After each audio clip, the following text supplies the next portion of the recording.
Oh, yeah. Oh, really? Maybe I can't make it tonight. You're kidding. Is that what, are you really doing it? I was thinking about it, but I don't. No. Oh, that's why I was doing this? Yeah. Yeah, I don't know. Change the white to dark. Oh, you mean maybe you won't come bowling? Yeah, that's a big line. Yeah. Well, I'm a lousy bowler, and the worst thing is, like, I have a friend who works for Budweiser, and for Christmas he gave me my own Budweiser bowling ball. It's a red ball, Really? and it says Huey on it, and it comes in a case. It says, I mean, it looks like the most pro. You know, Yeah. I can't be able to say my I life. think it's time to gut it. Nice red ball. It's gonna be rough.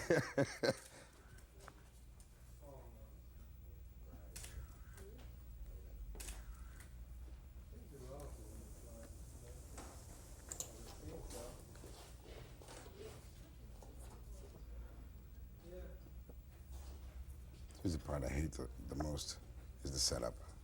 Yeah. Once you're rolling. Yeah, that would make a good idea if we're rolling here. Is that the what happened to the other half of the car? Bob Hope's using it in an ad. Hold on, I'm not sure where the band's ended up here. You Sticking. feel better with them interrupt. These guys that live with you all the time. Yeah, it makes no difference to me. Because I just wanted to If they come in, they gotta shut up. That's all. Just tell them. Okay, we're gonna start. You guys ready to continue? It's like that baby that sits in the Hard Rock Cafe in L.A., remember? Yeah, yeah, yeah, yeah.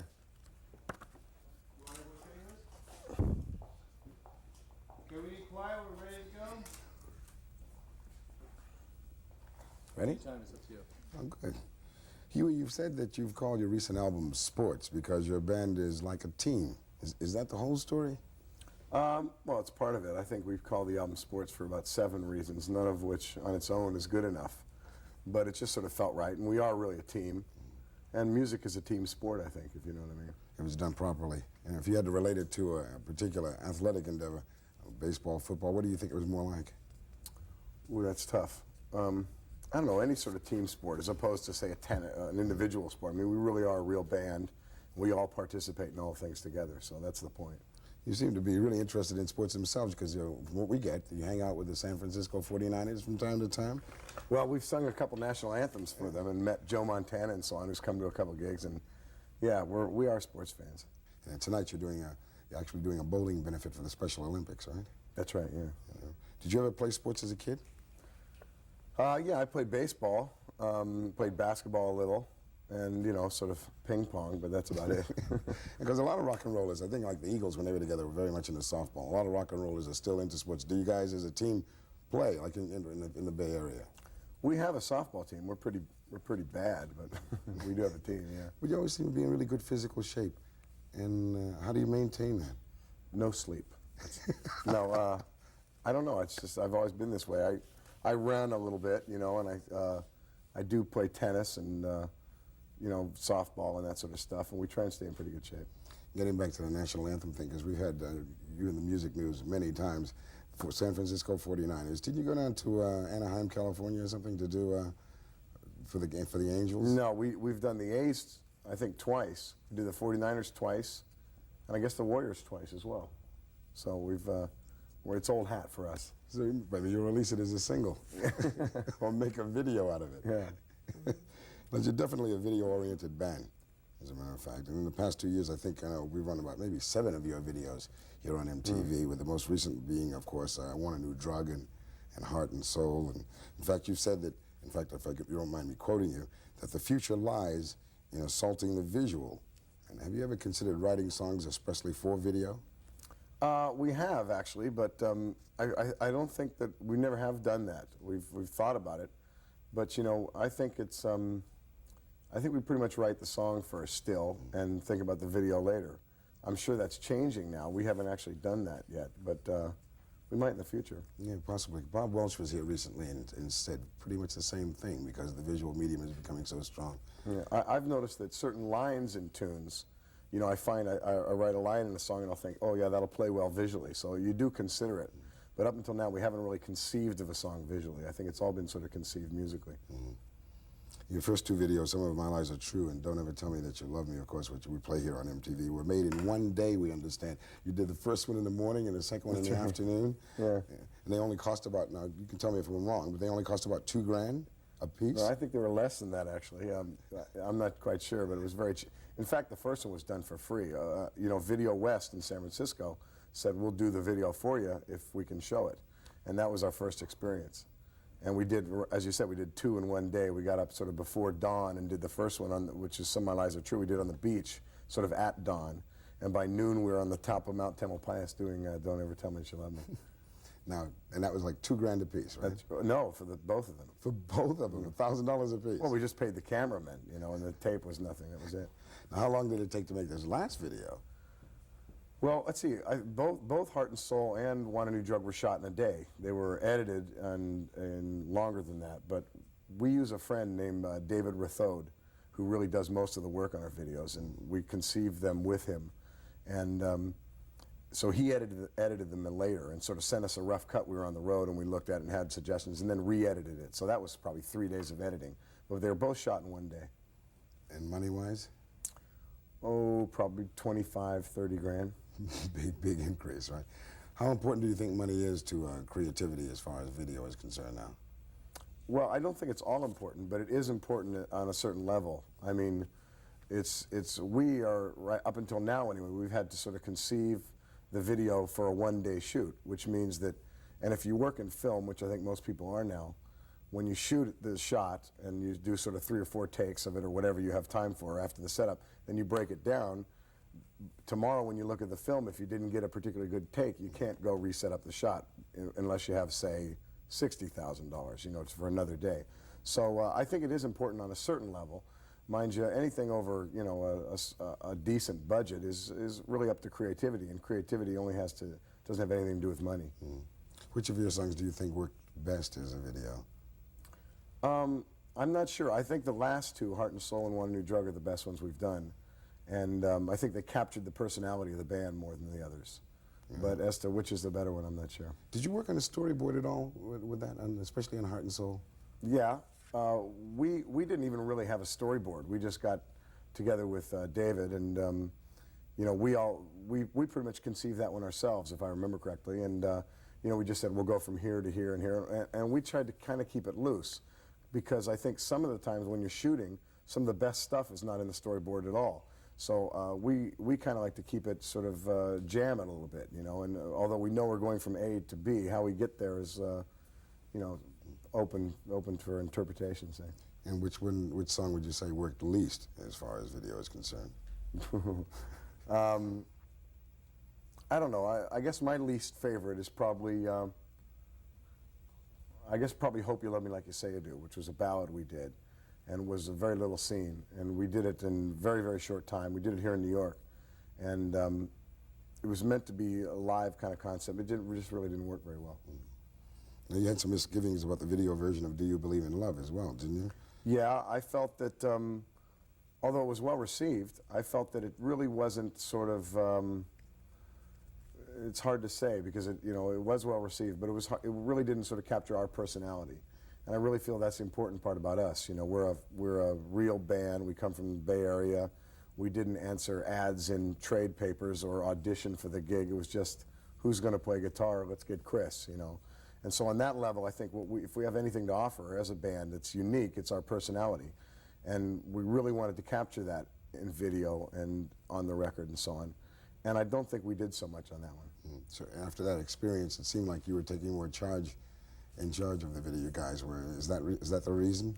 Yeah, I think so. That, and not only that so much, we also produce our own records. And we do our own album covers and so on.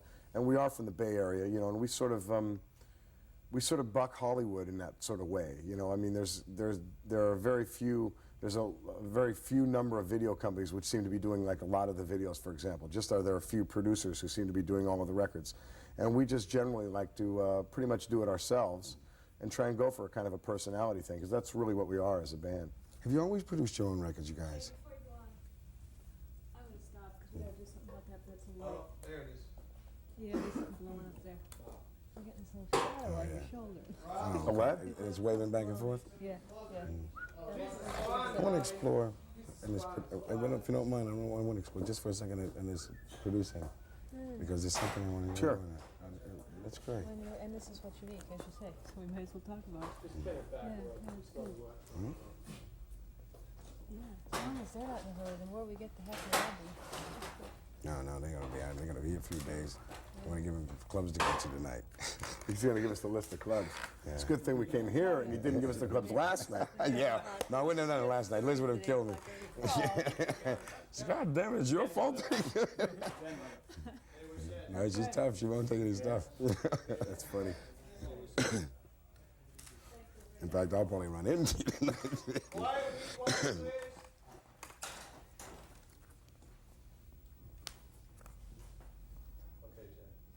Have you guys always produced your own records?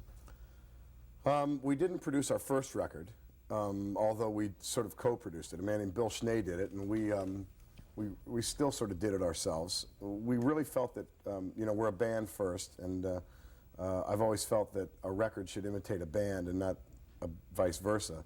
And so to that end, we felt that if we just set up the mics on the first album and did a maximum of 3 takes, it would sound live. Unfortunately, recording is a technological consideration. I mean, playing in the studio is completely different than playing live, and you do have this piece of this 24-track board between you and the public, you know, and it goes to plastic. And I think so you have to master the technology to a certain extent to make it disappear, if you know what I mean. And I think we figured that out after the first record, and the second record was a do-or-die album for us. So the record company asked us, you know, to try sort of various Hollywood producers, which we did. And although the results were, you know, very sort of slick and very commercial, I should say, they were a little too sort of slick, I felt, for us, and we all felt. And so we convinced them finally to let us try a couple tracks. And so we did produce ourselves for 2 tunes, and then sort of tune by tune, we produced ourselves. And it was successful, so naturally we did it again. Now, have you thought about producing anyone else? Do you know somebody? Not really at the moment. You know, we've been very busy, and sports has been very successful. So we're doing, we're on the road, and we're, you know, doing a lot of television and so on. But in the future, I think that's definitely in the cards. Not just myself, but some of the guys in the band are really good producers as well.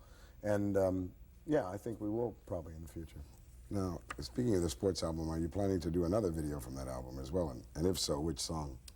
I don't know. I'm sure we'll do another video, and we'll just have to see which song sort of emerges as the third biggest, I think, on the record. But I'm sure we'll do another one, yeah. Now, trying not to get either one of us in trouble, okay? Can you tell us how the song I Want a New Drug came about? Yeah, it's, first of all, I want to say it's not a pro-drug song, obviously. It's not an anti-drug song either. It's a love song. And it really isn't about drugs at all. They just sort of get your attention. And as to what it's about, let's suffice it to say it was written the morning after. Morning after when? The morning after the night before. Now, what's the story on the song Walking on a Thin Line? Walking on a Thin Line was written by 2 friends of ours, Andre Pessis and Kevin Wells. And they wrote it originally for a Vietnam documentary, and they were trying to submit it as a title track. And they asked me to sing it for their demo. And I heard it and fell in love with it and asked them, you know, could we do it instead of sending it to the movie, and they agreed. There's a lot of laughs and laughter. And there's a certain warmth, too, I mean, that you guys pull off in your videos and in the songs themselves, of course. But in the videos, there are even sight gags, which you really like. I was thinking of the newspaper headline in I Want a New Drug and the train engine in Heart and Soul. You know, who comes up with all of these ideas? Well, no, we all do. Yeah, we all do. I heard the guys in the side going. The train gag, actually, I think Sean came up with the train gag. And the, what was the other one you mentioned? The newspaper, I can't remember. But, yeah. you know, anybody and everybody comes up with these ideas. And the train engine. Yeah, right. I can't remember who came up with it. Oh, no, that was Sean. The train was Sean, and I can't remember the other one. And like you were saying earlier, I think, you know, the band performing live, you're always looking for a live sound. All of your videos at one point do show the band performing live. Would you say, and speaking for all of the guys in the band, would you say that that's your first love, performing live? Yeah, I think so. It really is our first love. It's the thing we like to do most. I mean, you know, I think that rock and roll is supposed to be passionate and emotional somehow. It's supposed to come from the heart. It's supposed to be unpredictable and spontaneous and so on. And that is what live is all about. A lot of the stuff I see today is so calculated and so sort of thought out, coming from the mind, you know. And I really think that rock and roll is supposed to be just sort of instant, and that's what live is, and that's our favorite thing. Yeah. So would you say, do you see maybe records and video as mainly a way of getting people to the concert hall? Maybe, you know, I mean, I think that's simplifying it a bit, but I think that is one of the main things about video and records. Not that they aren't an art form of their own, which they are, but rock and roll is really live. I mean, it really is sort of who knows, and that's the neat thing about it. In a live performance, the audience is different every night, and even though you're playing the same songs, you know, the place changes, the audience, you can feel them, they feel different every night, and it really is an exciting thing. Now tell me, I once heard, and maybe you can comment, especially for a band that really loves to play live, that if you go out on even an extensive tour, there may be only maybe a handful of dates where everybody in the band felt it was magic. Is that true? It's really true. And what are those moments like when that happens? It's just fantastic, you know. I mean, in those moments, I would say that the best way to describe it for me anyway is that when I play music live, I don't think about anything else. I mean, anything could happen sort of on the periphery, and I literally don't notice it. And that's the only time that happens for me. I mean, if I watch a movie, I'm still aware of maybe the person next to me or the crowd or something, and nothing sort of takes you away like live performing. And when you're in that situation where like everybody in the band is clicking and it's just right, do you absolutely know? Is there like the subliminal thing happening when you look at each other that you know you've got it that night? Absolutely, and you know what? It's funny because some gigs you really have to work, but on those nights when everything's clicking, you can relax and it's just fun and it's just like riding a wave. You don't have to try hard, and you know you're singing in tune and everything's just wonderful. And now you're about to start a new tour, aren't you? Yeah, just now. Yeah. When will that begin? Well, we're sort of on tour now in that we're from San Francisco and we've played away a couple of dates and done Saturday Night Live and that sort of stuff. But now we're going to go to Columbus, Georgia. I think it's Wednesday is our first date, and then we'll be on tour with 38 Special for almost 2 months. Mm. Now, how spontaneous are your recordings? I'll explain what I mean. Are they less so now than before when you first started? Because you said once that you like to leave a mistake here and there. Is that still true? Yeah, I think so. You know, recording is completely different than playing live, as I said earlier. And I think we've always been a good live band, and I think we're becoming a really good studio band, especially with this last record.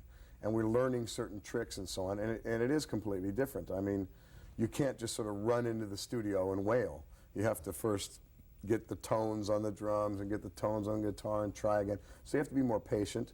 And it's really sort of a different kind of an art form, but it can be just as enjoyable. And I think that with certain techniques, that once you've got all the sounds together and all the, you know, the arrangement together and you're ready to cut the song, then you can kind of take a break and say, okay, now let's go after it. And you can lend a certain spontaneity to the recordings that you otherwise wouldn't. Because I even noticed you used Bob Clearmountain as mixing on one of your tracks. He's great, too. I mean, he's really a secret ingredient, because although we produce our records ourselves with the help of an engineer named Jim Gaines, who's a pal of ours and has been for a long time, we mix them here in New York with Bob, and he's fantastic. Did the Rolling Stones, especially this last record they did Tattoo You have anything to do with picking Clear Mountain? That did. He produced Bryan Adams' record. He did David Bowie's record. He did a lot of the Chic stuff. He's doing Bruce Springsteen now. He's just one of the best in the business. He really is, and you know, it's just a pleasure that he mixes our records.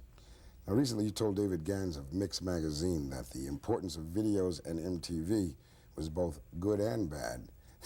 No, Could you go into that on the for spot us? here. No, well, I have to. Could you go into that? Sure.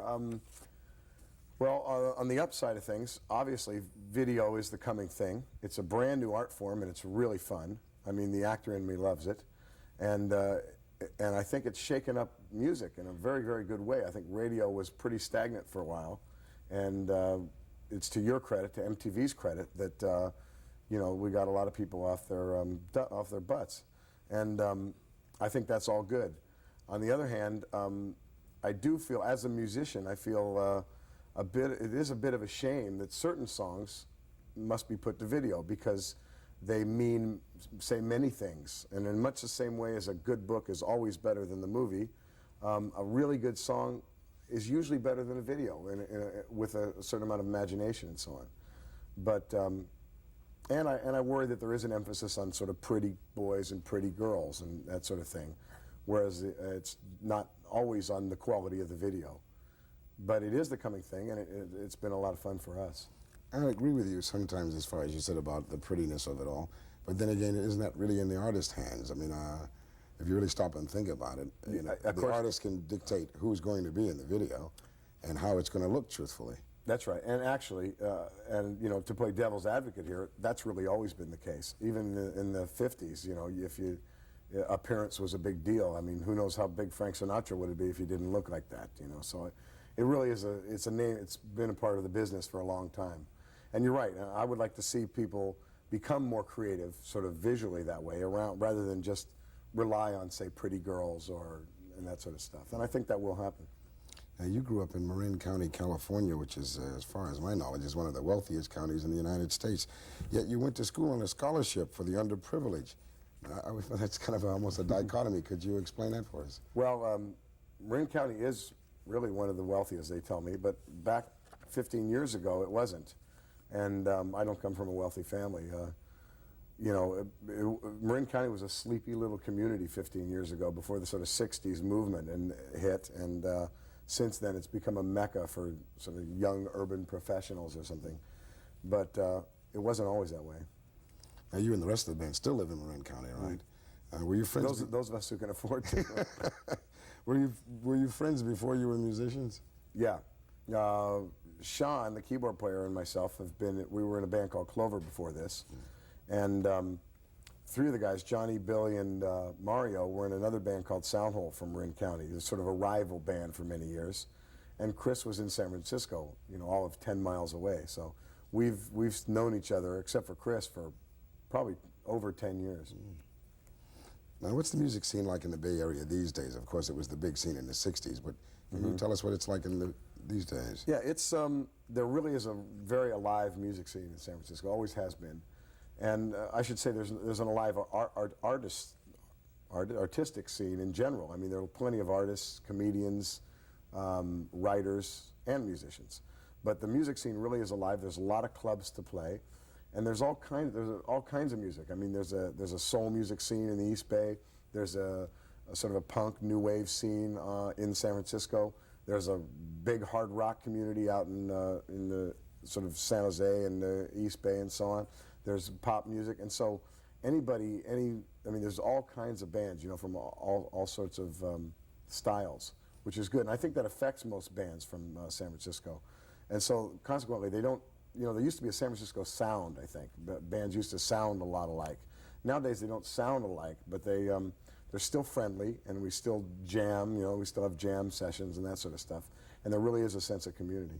One thing I noticed, though, and you can answer this for me, just coming off the top of my head, recently we did a story in the Bay Area Music Awards, and I happened to notice that most of the people nominated, and I think you were one among them, Huey Lewis and the News and Journey and all of that, but they were all mainstream bands, and I was wondering about Romeo Void and the Dead Kennedys and bands like that coming out of San Francisco. Are they ever reflected in Bay Area music?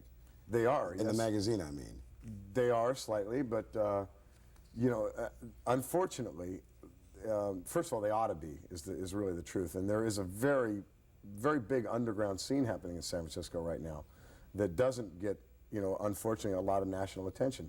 Mainly because, as you're aware, I'm sure, America is a very big country, and distribution is very important. So although a band may be making a lot of noise in one corner of the country, nobody's heard of them in the other, and until they hook up with a major record company or a major distributor of records, nobody will. That doesn't mean there aren't a lot of great bands in San Francisco. There are, you know, as you mentioned, Dead Kennedys, Romeo Void, Translator, The Residents. There's lots and lots. The Mutants are really great.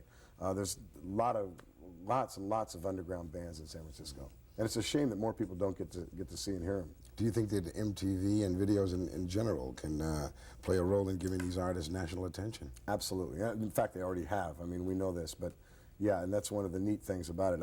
I think there's a band called Eddie and the Tide who won your Basement Tapes thing, who used to open for us, and they're from the East Bay, another great band, and they've been helped, and they have a record coming out. I think it's out now, and so on. And yeah, MTV's definitely has made a difference, and I hope we'll continue to do so. To what extent do you think that happened to you guys? I think it really helped us a lot. We only made a video by accident, really, because as I said, Video West said, hey, you guys make a video and we'll show it. And so we just, sort of brainstormed this thing one afternoon and filmed it the next morning at dawn. And we watched it take off. And then we went around the country after that, and people said, I saw you on MTV, I saw you on MTV. And we began to realize, feel the impact town to town that MTV was having. And, been obviously very grateful. Good. How did you, this is something we were interested in. How did you come up with the name Huey Lewis and the News? Where did the News come from? I don't suppose you believe we couldn't spell weather. No, seriously. Okay, well, we were called, the truth of the matter is we were called American Express before this. And we were just a jam band. We were all in different bands before, and we were a jam band in our local club. And we got offered some free studio time, and for a laugh, we cut, this was 1978 during the disco craze, we cut a disco version of Exodus that we called Exodisco. And we called ourselves American Express. We really did it for a laugh. And that summer, I think it was, I went to England and played harmonica on a Nick Lowe record. And while I was there, I had the cassette with me, and I gave it to a friend of ours, John Burnham, who was working at Phonogram, and they loved it. And so they signed me to a singles deal and gave us $6,000. And with that money, we came back and cut a demo of 3 other tunes that our manager, Bob Brown, heard and really liked and brought Chrysalis Records up to us. And so that's how the whole thing started. And we were called Huey Lewis and American Express. But Chrysalis was afraid that we'd be sued for the name because they had been sued already for a couple of other groups, and American Express was a very hawkish company, so we changed the name. Now going back a bit, because the name Nick Lowe came in, how did you hook up with Nick? Sean and I were in a group called Clover, and we were signed by Phonogram Records on the advice of Jake Riviera and Dave Robinson, who were our managers. And so we went to England for 2 years, and we were based there. And Nick Lowe sort of took it upon himself to show us, the sort of English music scene. And it was great. I mean, he's a wonderful guy. Was that hard for you guys to make that adjustment, Americans? I mean, it sounds very romantic to most people, but for an American to move to England, especially when it's lean on bucks, right? Because I'm sure you went over there just making it, right? Just making it. Yeah. So was that difficult? Yeah, it was real difficult. And in fact, the day we landed, the Sex Pistols played their first gig. And Clover was kind of a country rock band, so it's definitely a case of the wrong place at the wrong time. And we made 2 records, neither of which did anything. But individually, we all got to do a lot of sessions for different people and met lots of sort of musicians and worked with a lot of different producers, all of which I think aided our experience.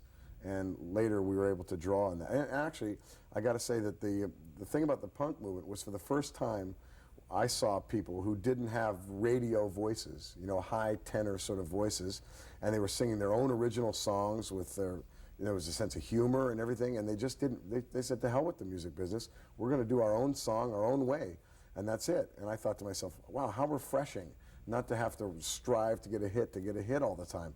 And we had always tried to, sort of make a commercial song.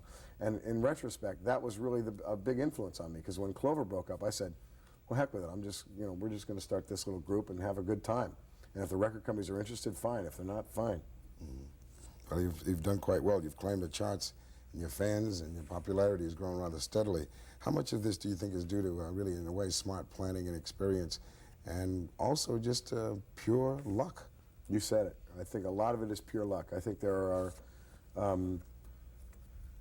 we work very hard, and I think we're a real good band, but you've got to be in the right place at the right time, and you have to sort of hit a nerve now and again, and who knows how that happens, Who knows where songs come from? Songs come from the air. So I really think you have to be lucky. Do you guys, from time to time, because you're such a close unit, sit down and reaffirm, and with all these things happening to you, reaffirm not only your friendship, but the direction that all of you want to go in, as far as the band is concerned?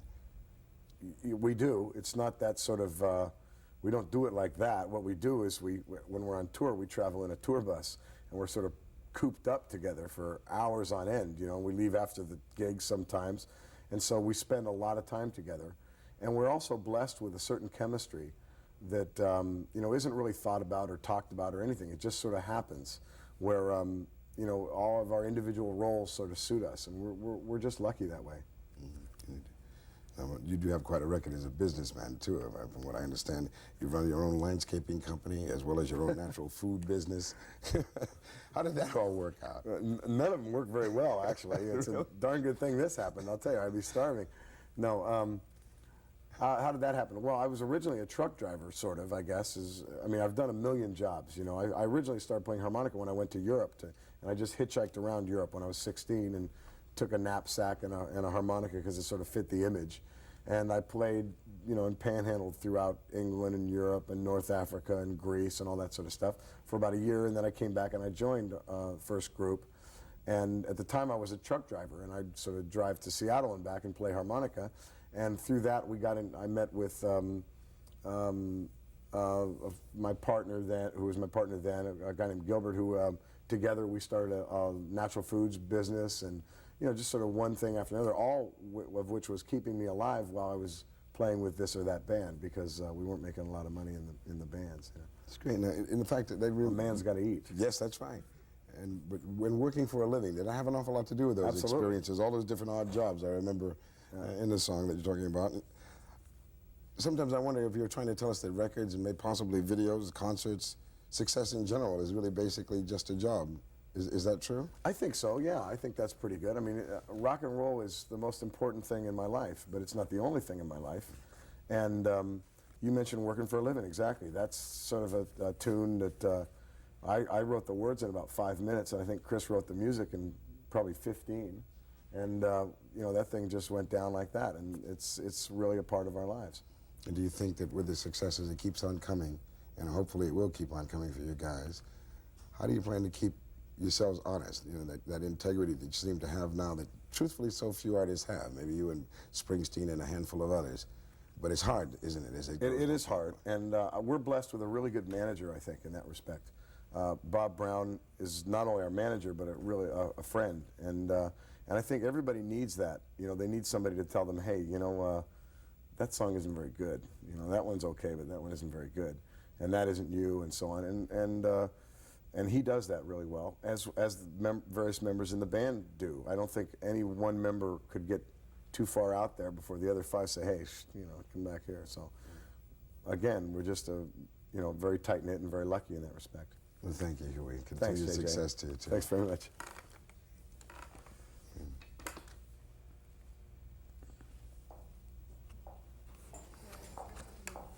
You don't need any cutaways. Can I walk in here? I didn't think so. Ooh, it's so nice when I say to somebody, I want one, it's going to be good, and then I think, oh my God, what if it's terrible? It was great. Oh, we got lots and lots. That was Yeah, that was great. You really put me on the rack there, JJ, with that No, but video. we did it. We That's tried to good. approach it so you I wouldn't think feel it's like...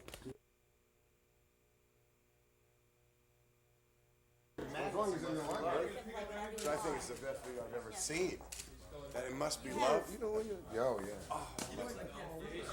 That's a Yes, great I one. love And they're the from wall. down. The wall. They're just down the street from us. I'm supposed to call them because they called me the other day because they know I like the band so much. When I saw Michael Bean or somebody, he was opening for Gabriel, and I love Yes, Gabriel, but I had to go up to him and say, oh, what do you mean? Because Right. I always like that video. And they're too. just down into it. Santa Cruz. They're down the street from us. Yeah. And they happened right out of Santa Cruz with no. They made their own record and everything. I love that. You don't have to do it, you know, the sort of big time way. Lyrics.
Where?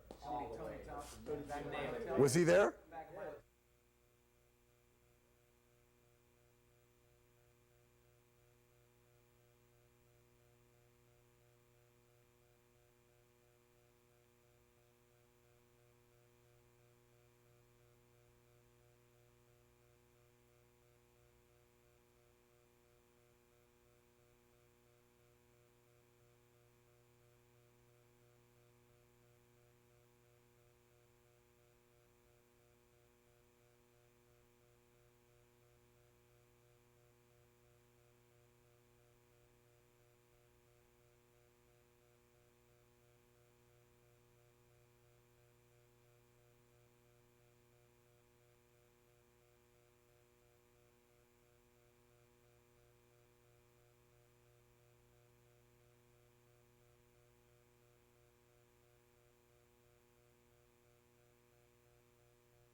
Good, thank you. And when he did that just killed me. And I've heard of LA-isms. Oh, you can say please. Okay. Hi, I'm Huey Lewis, and I have some news for you. I have 2 ears. That's right, 2 ears. And therefore, I listen to MTV only in stereo. Only in stereo.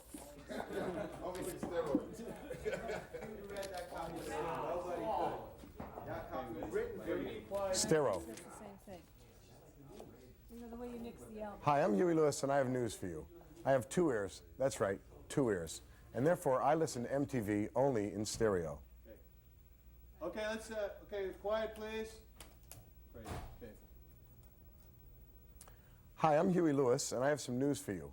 I have 2 ears. That's right, 2 ears. And therefore, I listen to MTV only in stereo. That was great. Let's get another tape just because. Okay. In Okay, case one of more problem, tape, that's just- exactly. Is it rolling? Okay, 3, 2. Hi, I'm Michael Jackson, and when I'm not making videos or collecting Grammys, I watch my favorite group, Huey Lewis and the News, on MTV.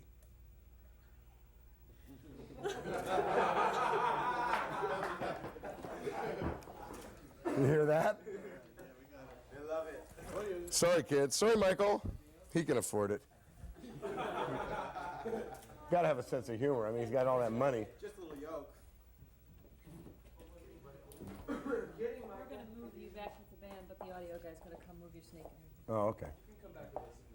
Liz? Yeah. You know, you don't really need copy for the next one. It's really, you know, you don't want to wait for it.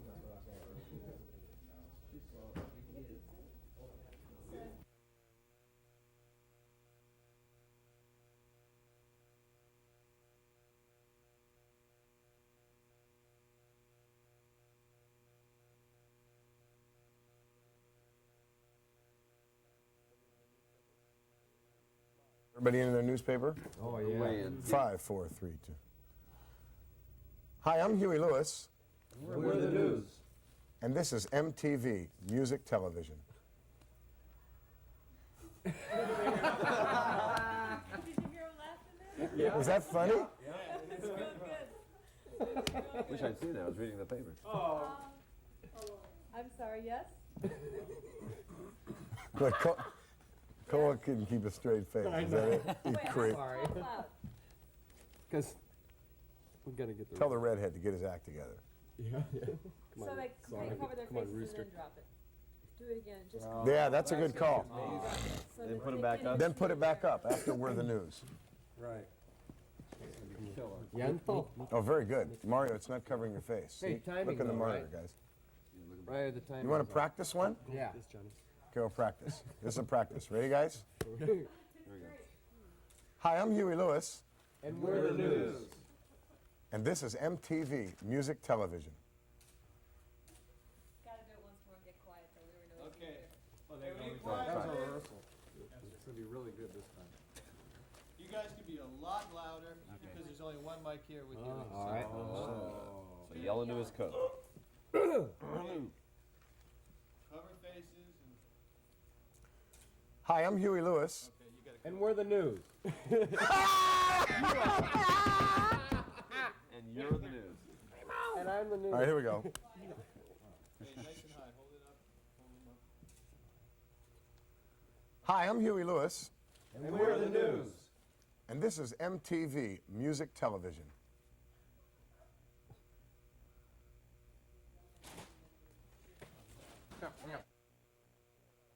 It's funny. It's good. We had a lot of fun. Can't we do it again? You wanna see it? Can they see it before you take that reel down? Yeah, can you run it back?